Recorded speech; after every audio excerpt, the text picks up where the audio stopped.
Cornell Law School. UCC, Article 2, Sales. Part 2. Formation and readjustment of contract. Paragraph 201. Formal requirements. Statute of frauds. Primary tabs. 1. Except as otherwise provided in this section, a contract for the sale of goods for the price of $500 or more is not enforceable by way of action or defense unless there is some writing sufficient to indicate that a contract for sale has been made between the parties and signed by the party against whom enforcement is sought or by his authorized agent or broker. A writing is not insufficient because it omits or incorrectly states a term agreed upon, but the contract is not enforceable under this paragraph beyond the quantity of goods shown in such writing. 2. Between merchants, if within a reasonable time a writing in confirmation of the contract insufficient against the sender is received and the party receiving it has reason to know its contents, it satisfies the requirements of subsection 1 against such party unless written notice of objection to its contents is given within 10 days after it is received. 3. A contract which does not satisfy the requirements of subsection 1, but which is valid in other respects, is enforceable, a. if the goods are to be specially manufactured for the buyer and are not suitable for sale to others in the ordinary course of the seller's business, and the seller, before notice of repudiation is received and under circumstances which reasonably indicate that the goods are for the buyer, has made either a substantial beginning of their manufacture or commitments for their procurement, or b. if the party against whom enforcement is sought admits in his pleading, testimony or otherwise in court that a contract for sale was made, but the contract is not enforceable under this provision beyond the quantity of goods admitted, or c. with respect to goods for which payment has been made and accepted or which have been received and accepted. Sec. 2606. Paragraph 202. Final written expression, parol or extrinsic evidence. Primary tabs. Terms with respect to which the confirmatory memoranda of the parties agree or which are otherwise set forth in writing intended by the parties as a final expression of their agreement with respect to such terms as are included therein may not be contradicted by evidence of any prior agreement or of a contemporaneous oral agreement, but may be explained or supplemented a. by course of dealing or usage of trade, section 1205, or by course of performance, section 2208, and b. by evidence of consistent additional terms unless the court finds the writing to have been intended also as a complete and exclusive statement of the terms of the agreement. Paragraph 203. Seals inoperative. Primary tabs. The affixing of a seal to a writing evidencing a contract for sale or an offer to buy or sell goods does not constitute the writing. A sealed instrument, and the law with respect to sealed instruments does not apply to such a contract or offer.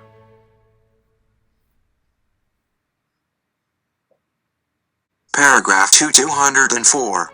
Formation in general.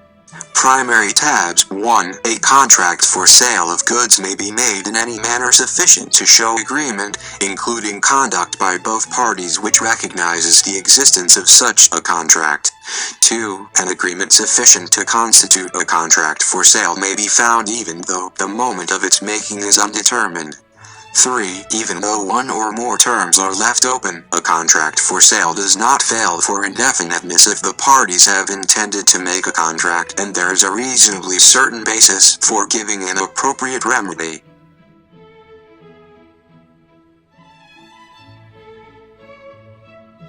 Paragraph 205. Firm offers. Primary tabs. An offer by a merchant to buy or sell goods in a signed writing which by its terms gives assurance that it will be held open is not revocable, for lack of consideration, during the time stated or if no time is stated for a reasonable time, but in no event may such period of irrevocability exceed 3 months, but any such term of assurance on a form supplied by the offeree must be separately signed by the offerer. Paragraph 206. Offer and acceptance and formation of contract.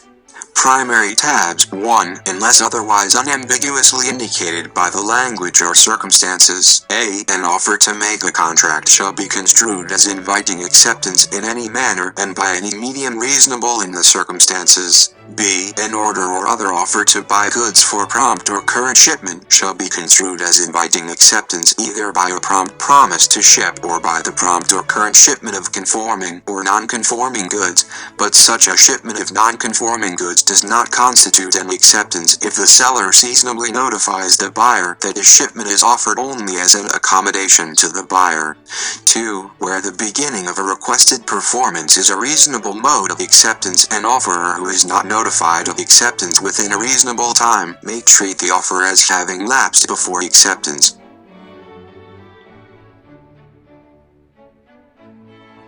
Paragraph 207. Additional terms in acceptance or confirmation. Primary tabs 1. A definite and seasonable expression of acceptance or written confirmation which is sent within a reasonable time operates as an acceptance even though it states terms additional to or different from those offered or agreed upon, unless acceptance is expressly made conditional on assent to the additional or different terms. 2. The additional terms are to be construed as proposals for addition to the contract. Between merchants such terms become part of the contract unless A. The offer expressly limits acceptance to the terms of the offer, B. They materially alter it, or C. Notification of objection to them has already been given or is given within a reasonable time after notice of them is received. 3. Conduct by both parties which recognizes the existence of a contract is sufficient to establish a contract for sale although the writings of the parties do not otherwise establish a contract. In such case the terms of the particular contract consist of those terms on which the writings of the parties agree, together with any supplementary terms incorporated under any other provisions of this Act.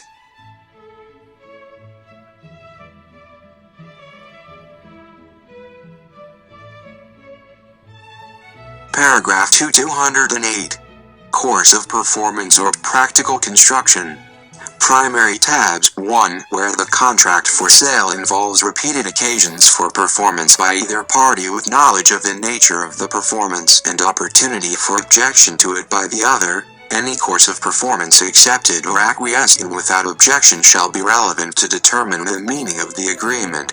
2. The express terms of the agreement and any such course of performance, as well as any course of dealing and usage of trade, shall be construed whenever reasonable as consistent with each other, but when such construction is unreasonable, express terms shall control course of performance, and course of performance shall control both course of dealing and usage of trade. Section 1205. 3. Subject to the provisions of the next section on modification and waiver, such course of performance shall be relevant to show a waiver or modification of any term inconsistent with such course of performance.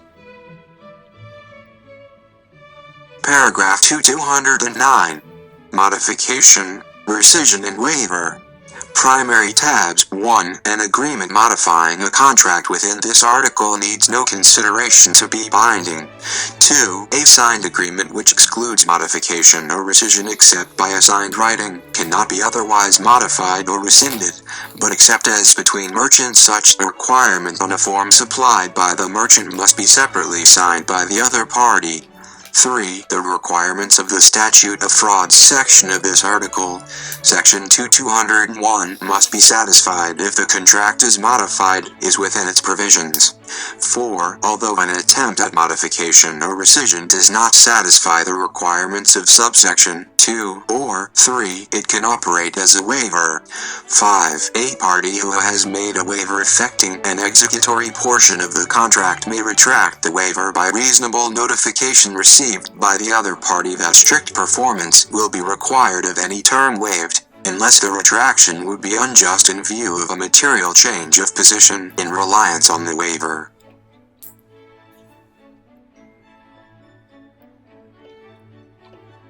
Paragraph 210. Delegation of performance, assignment of rights. Primary tabs 1. A party may perform his duty through a delegate unless otherwise agreed, or unless the other party has a substantial interest in having his original promisor perform or control the acts required by the contract. No delegation of performance relieves the party delegating of any duty to perform or any liability for breach. 2. Unless otherwise agreed, all rights of either seller or buyer can be assigned, except where the assignment would materially change the duty of the other party, or increase materially the burden or risk imposed on him by his contract, or impair materially his chance of obtaining return performance. A right to damages for breach of the whole contract or right arising out of the assigner's due performance of his entire obligation can be assigned despite agreement otherwise. 3. Unless the circumstances indicate the contrary, a prohibition of assignment of the contract is to be construed as barring only the delegation to the assignee of the assigner's performance. 4. An assignment of the contract or of all my rights under the contract or an assignment in similar general terms is an assignment of rights, and unless the language or the circumstances, as in an assignment for security, indicate the contrary, it is a delegation of performance of the duties of the assigner, and its acceptance by the assignee constitutes a promise by him to perform those duties. This promise is enforceable by either the assigner or the other party to the original contract. 5. The other party may treat any assignment which delegates performance as creating reasonable grounds for insecurity and may, without prejudice to his rights against the assigner, demand assurances from the assignee. Section 2609.